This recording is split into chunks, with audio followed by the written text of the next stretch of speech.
안녕하세요. 여러분과 같이 글쓰기를 쓰고 있는 모두의 논술입니다. 예, 반갑습니다. 오늘은 좀 특이한 문의가 왔었습니다. 그게 뭐냐면, 이 일반적인 글쓰기, 그러니까 성인분들은 누구나 자기의 컨텐츠를 가지고 있습니다. 뭐, 저만 하더라도 이제 일반적인 뭐 시나리오, 드라마 등등을 좀 이제 공부도 했고, 그리고 쓰려고 했고, 그리고 지금 이제 쓰는 것도 있고, 뭐 이렇게 있지만, 우리나라에서 그 성인이라고 한다는 건 이 자기의 컨텐츠를 모두 가지고 있죠. 그래서 모든 분들이 이제 자기가 쓸 수 있는 책, 출판에 전혀 관심이 없는 사람을 찾는 게 오히려 더 빠를 정도로 다들 관심은 있으실 겁니다. 그래서 이제 그 문의가 와서 일단은 제가 쓴 책을 바탕으로 좀 조언을 드렸는데 이제 답장이 왔어요. 일단은 좀 어떤 내용인지 좀 보겠습니다. 자, 김정엽 선생님 반갑습니다. 자, 이렇게 해주셨으니 저 마음까지 주시어 감사합니다. 이건 이제 제가 이제 어르신 좋은 책을 좀 쓰셨으면 좋겠습니다. 응원드리겠습니다. 한 내용에 대한 답이겠죠. 자, 글쓰기 공부를 한다고 가고 있지만 어렵습니다. 글쓰기는 쉽지 않습니다. 저만 하더라도 이 글쓰기가 이렇게 즐겁진 않아요. 물론 즐거워하죠. 그런데 상당히 힘든 과정입니다. 하나의 그 테마를 가지고 이 같은 주제를 여러 번 반복한다는 건 진짜 어려운 일이에요. 그래서 자, 지금은 누구한테 뭐 어떤 반을 다니고 있습니다. 자, 이건 지금 이제 진행 중이란 얘기죠. 자, 그 반은 연령대가 나왔었거든요. 자, 저까지 학생들이 모여 있습니다. 이 분은 환갑이 넘으신 분이에요. 그래서 이제 자기 일생 자체를 좀 하나의 수필 형식으로 좀 쓰고 싶다. 이런 분이셨습니다. 자, 가장 큰 어려움은 정통 수필로 쓰기를 해야 되는데 크게 어렵다라는 점입니다. 자, 근데 여러분 이거 잘 생각해 보세요. 수필이라고 하는 글은 우리가 이제 학교 다닐 때 배웠듯이 자유로운 형식을 가지고 있습니다. 그런데 제가 좀 이해가 안 가는 것은 이 정통 수필이라고 하는 건 도대체 뭘까요? 어떤 형식이 있는 걸까요? 저는 이제 옛날에 이제 그 글쓰기 영역에서 여러분들도 이제 그 경험을 해보셨겠지는 모르겠지만 대학에서는요 일반적인 산문 하나, 시 하나를 놓고 글쓰기 자체에 실기 영역이 있기도 합니다. 예, 따라서 어떤 주제를 던져주고 거기에 대한 수필을 쓰기도 하긴 하는데요. 뭐 그런 부분에 대해서 이제 수필을 정해진 분량 안에 어떻게 쓸 것이냐라고 했을 때 가장 가까운 것부터 한번 찾아봐라 라고 했었거든요. 그 이유가 뭐냐면 정말 가까운 것이라고 하는 건 내가 잘 쓸 수 있는 것. 예를 들면 요즘에 이제 애완동물을 많이 키우잖아요. 자, 애완동물. 그러니까 우리 집에 살고 있는 개.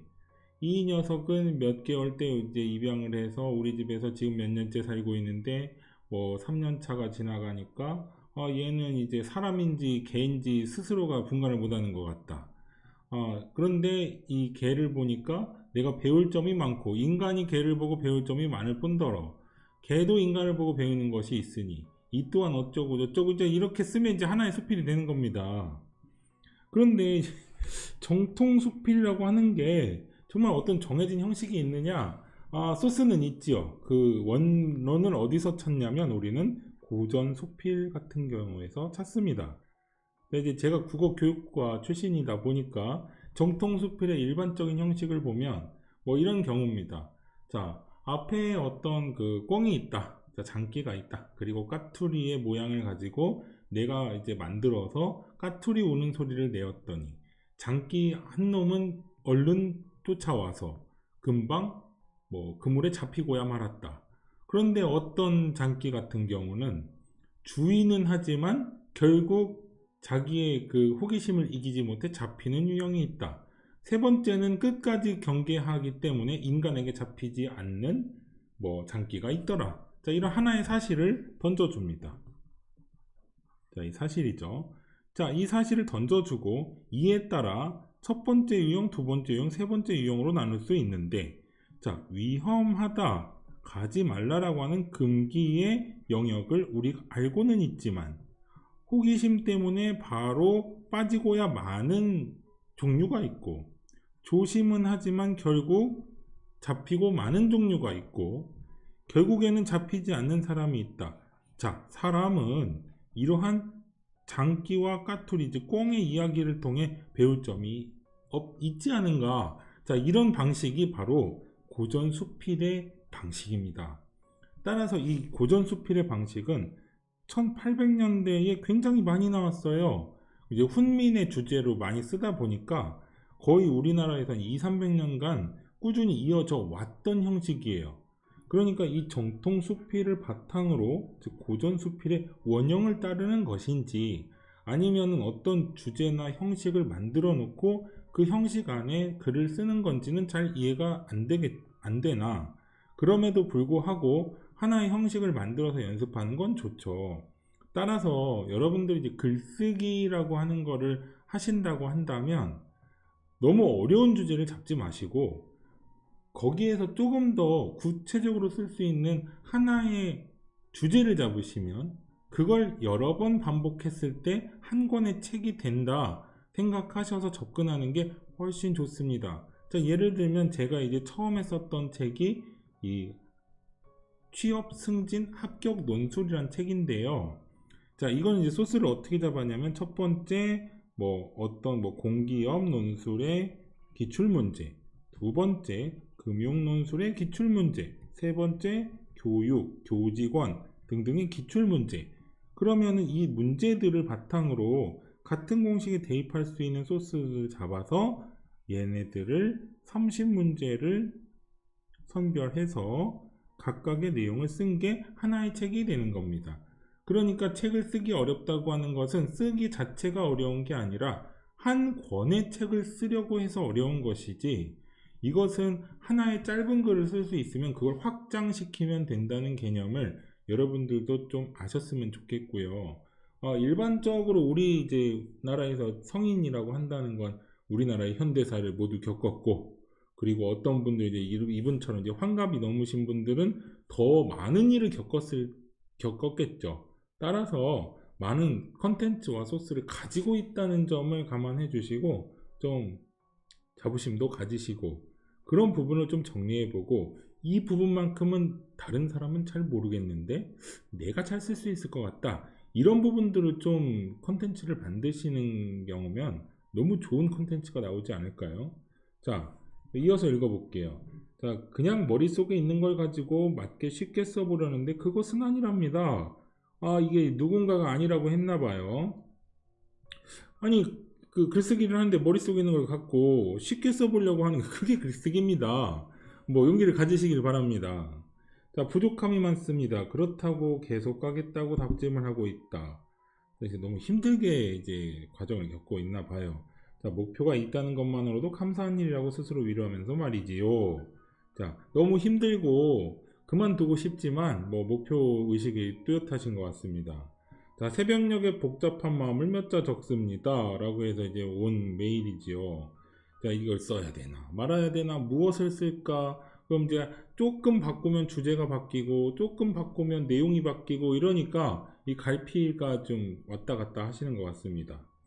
자, 아무쪼록 좋은 일만 선생님이시길 바라봅니다. 자, 이게 어법이 틀렸죠. 예, 직업병입니다. 자, 내내 건강하시고 소원 성취하시기를 기도하겠습니다. 누구 올림. 자, 이렇게 보내주셨어요. 자, 여기서 우리가 이제 이해할 수 있는 거는 딱 하나 있죠. 자, 글쓰기라고 하는 거는 좀 쉽게 생각하시고 편하게 쓰실 수 있어야 한 권의 책의 분량까지 가실 수 있는 거지, 나한테 맞지 않는 옷을 가지고 여러 번 반복한다고 해서 그게 쉬워지는 건 아닙니다. 자, 여튼 우리 연세가 많으신 분이셨는데 하나의 좋은 책을 쓰고 싶다라고 하는 목표를 응원드리고요. 예, 그리고 이제 같은 목표를 갖고 있는 우리 성인분들의 글쓰기 이런 의도나 이런 걸 봤을 때 제가 조언 드릴 수 있는 것은 그겁니다. 한 권의 책을 쓰려고 하지 마세요. 어차피 힘든 일입니다.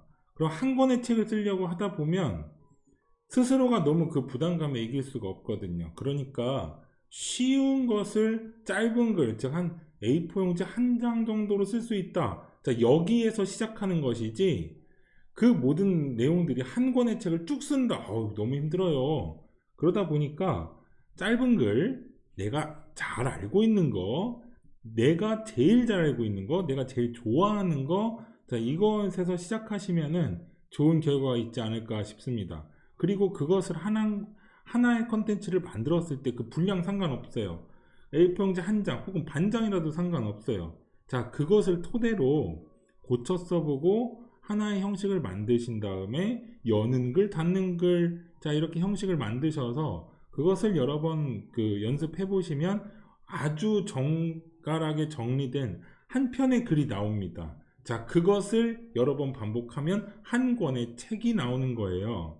그러니까 너무 이제 대단한 목표를 갖고 오지 마시고 A4 용지 한 장을 내가 올곧이 나의 생각과 나의 형식 그리고 내가 제일 잘 아는 내용으로 쓸 수 있다. 자, 이걸 목표로 쓰시는 것을 좀 권장드리고 싶습니다.